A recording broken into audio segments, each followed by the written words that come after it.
Guys, welcome to my YouTube channel সিউ series. তো আজকে হচ্ছে দোল পূর্ণিমা। তোমাদের সবাইকে জানাই আমার তরফ থেকে শুভ দোল পূর্ণিমা। তো আজকে আমাদের বাড়িতে নারায়ণ পুজো দেওয়া হবে, মানে আজকে নারায়ণের সিন্নি দেওয়া হবে আমাদের বাড়িতে। তো সেটারই ভিডিও তোমাদের সাথে শেয়ার করব, চলো দেখতে থাকো। জোগাড় এইমাত্র শেষ করলাম, আর একটু বাড়ি পুরোহিত আসবে। তো চলো তোমাদের দেখাই আমি কি কি জোগাড় করলাম। চলো, যে পুজোর জোগাড় মোটামুটি কমপ্লিট। এই যে নৈবেদ্য সাজিয়ে রাখা হয়ে গেছে, এদিকে ফল কেটে নিয়েছি, আর এই যে সব কিছু এখানে পান যা যা জোগাড়ের লাগে, আর এদিকে হচ্ছে সিন্নি প্রসাদ যেতে হবে, তো সিন্নির সব কিছু, এদিকে ফুল, এদিকে বামন ঠাকুরের খুঁজছি, আর এই হচ্ছে আমাদের ঠাকুর। ঘট এখনো বসানো হয়নি, পুরোহিত আসবে তারপর ঘট বসানো হবে। তো দেখতে থাকো তোমরা। এখানে সব ফল কাটিনি, তার কারণ হচ্ছে বিকেলে সবাই আসবে।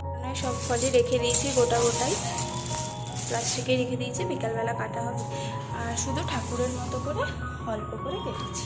আর এই বছর আমরা নারায়ণ পুজোটা আমাদের বাড়ির এই রুমটাতেই দিলাম, তার কারণ হচ্ছে আমাদের বাড়ির এই রুমটাতে কখনো নারায়ণ পুজো দেওয়া হয়নি।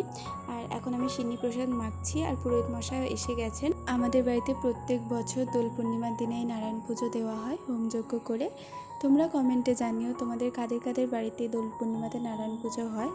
পুজো শেষ হতে হতে আমাদের মোটামুটি সন্ধে হয়ে গেছিলো। এই যে এখন হোম চলছে। তো পুজো শেষ হওয়ার পর সবাই এসেছিলো, সবাইকে প্রসাদ দিলাম, আমরাও প্রসাদ খেলাম। আর আজকে মা ডিনারে লুচি আর ঘুগনি বানিয়েছিল, তো সেটাই খেলাম। তো আজকের দিনটা তো ভীষণ ভালো গেল। তোমরা অবশ্যই জানিও তোমাদের ভিডিওটা কেমন লাগলো। ভিডিওটা ভালো লাগলে অবশ্যই একটা লাইক করে দিও, আর আমার চ্যানেলটাকে সাবস্ক্রাইব করে দিও। টাটা সবাইকে।